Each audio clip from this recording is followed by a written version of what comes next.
Hello, welcome to the channel. My name's Ian. This is Steve. Hi. Steve is Jason's replacement. So Jason has been replaced this year. He couldn't come. So I messaged Steve and said, do you want to come to a film festival? So if you hear a bit of background noise, it's because we've very kindly, the Hotel Indigo Yes. and Wormgate in York have let us sit in their foyer and just film for a little bit, which is very sweet of them actually. So it's a Yeah. lovely hotel by the looks of it. Beautiful. I've never stayed here, but probably can't afford it, to be fair. We've just seen the first thing of, well, actually, this is my second thing of the day. I went to a masterclass talk, which I'll talk about in a bit. This was virtual reality, wasn't it? VR, the Immersive Experience Lab. So we had to book in for this, and we were able to book in for both of us. To be fair, you could have just, I think, turned up because it was just there was plenty of seats, weren't there? Very relaxed. No one checks our passes or anything. No, And quite actually, welcoming. yeah. And what they did do was they give us a little 2 minute how to work things really, and then we sat in these chairs. Now, I sat down at first and got the pointers going with the VR headset and all of that, and I was comfortable, but I couldn't see anything. No, it's weird. Well, what was really good, there was a bit of an intro for people like me who'd never done Yeah, and I've VR never done it before. And it was, yeah, oh, I hadn't realised that you'd done it Well, before. I haven't, but I mean, I've not done it properly. But I'll tell you about that in a You bit. didn't put your hand up. You didn't want to look uncool, did you?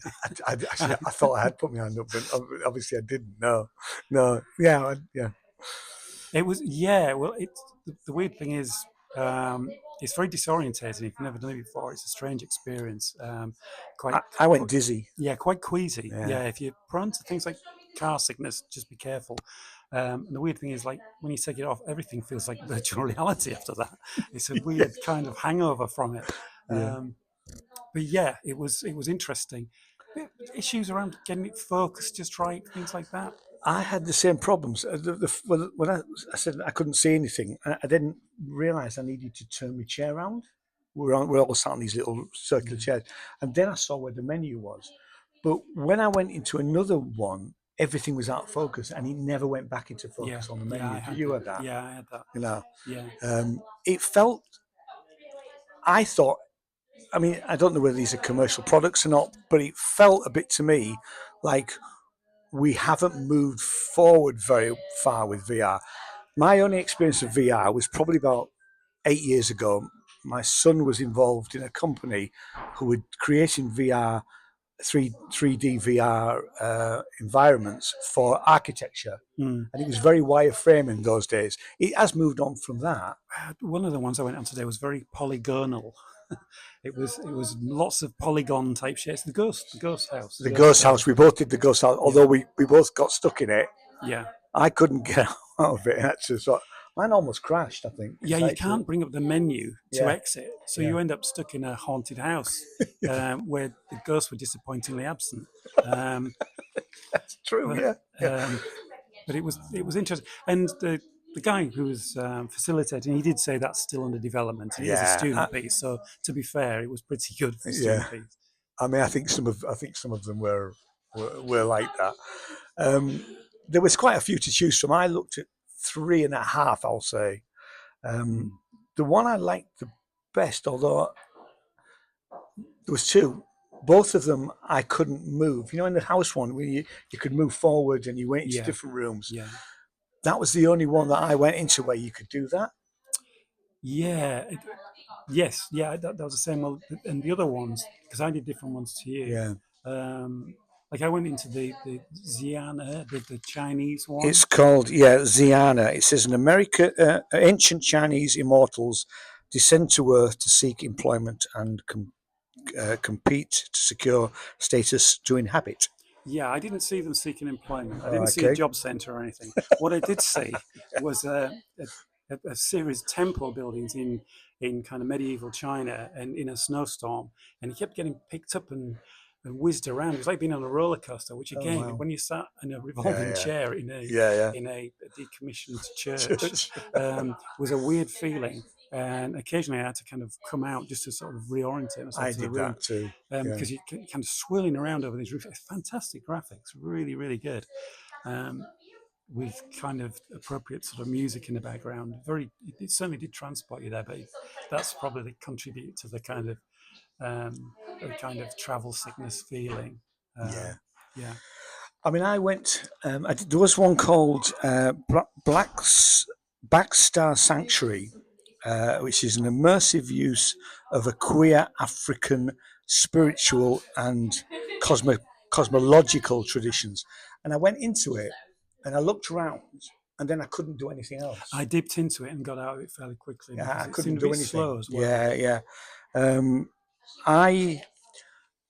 There was two that I thought were particularly good. One was I can't see it listed here, but it was whales.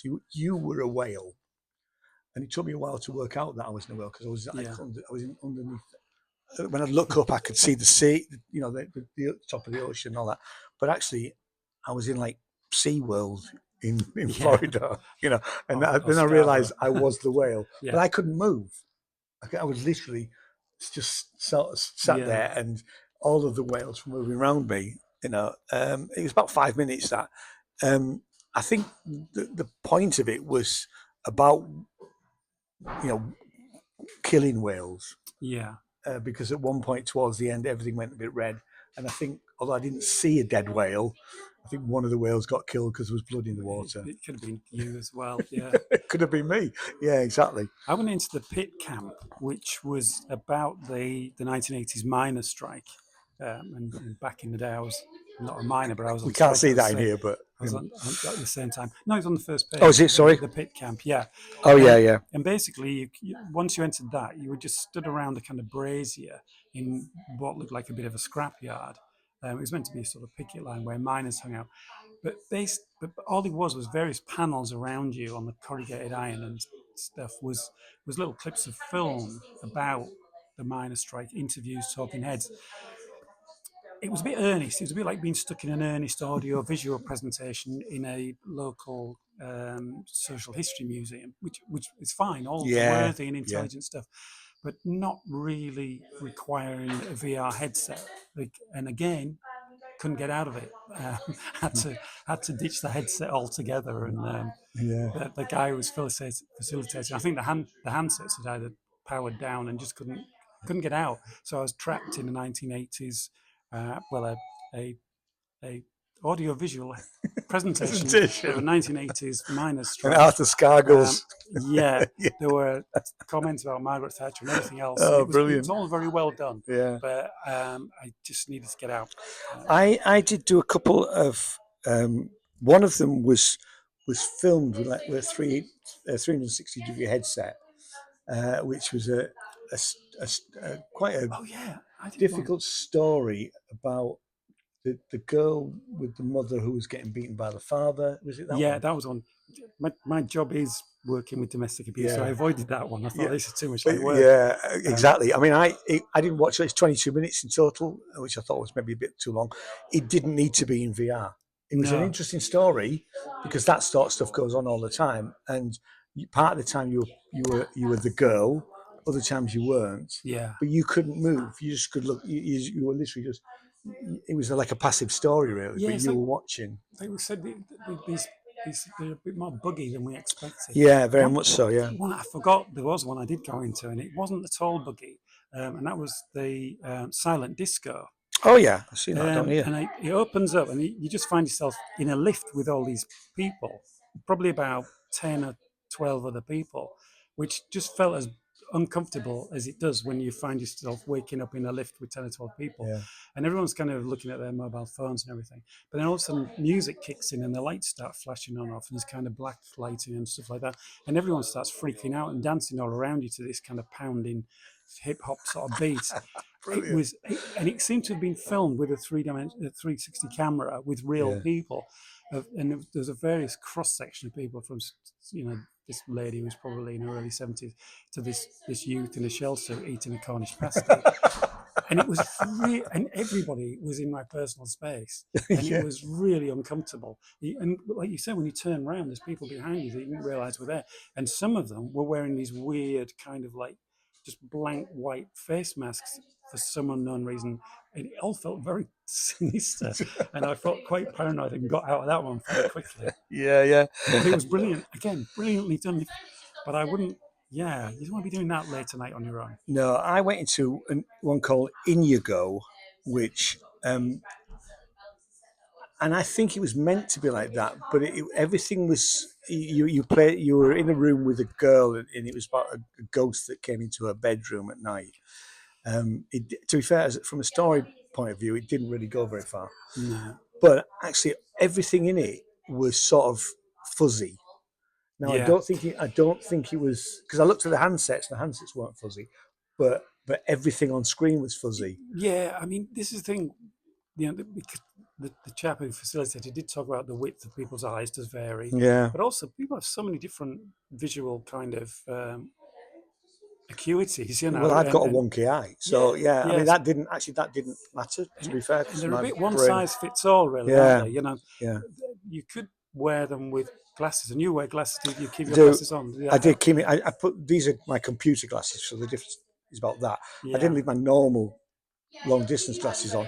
I found it feels quite claustrophobic to some extent, because you've got headphones on, you've got the VR headset. It doesn't feel comfortable. No, it doesn't. I mean, I wear reading glasses, and I just wondered whether I should have put them on. I didn't, and maybe that accounts for why it all seems slightly out of focus.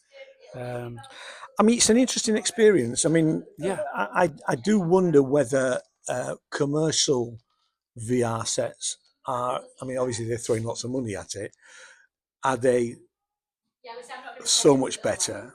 Because I think some of these seem to be projects that are ongoing. Yeah. Some of them are student projects. Some of them are, development projects. I think really. I thought it was an enjoyable experience. Yeah. So if you're here at the festival, it's worth going. Oh, definitely. It's worth booking. Although, like I said, we said you think you can actually just turn up. But last year, it was in Museum Gardens, and I turned up, and it was so busy that I couldn't go in. Yeah. So it's not busy today. Today's day 2 of the festival, so you're better off to book, because it's free with your pass, really. But just book in advance, really. And the headsets themselves are pretty high end. Oh yeah, Quest 3. Yeah. Interesting. Yeah.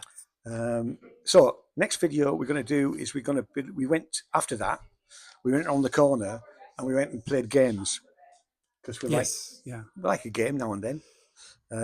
So we'll see you in the next video.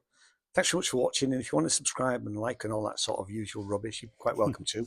And I want to say, first of all, on camera, thanks for Steve for coming in at the last minute, because it was only last minute, wasn't it? You know, that you said you could do it, and he was my first choice as a replacement. So you'll see more of Steve as we go on. More in a bit. See you later. Bye-bye. Bye.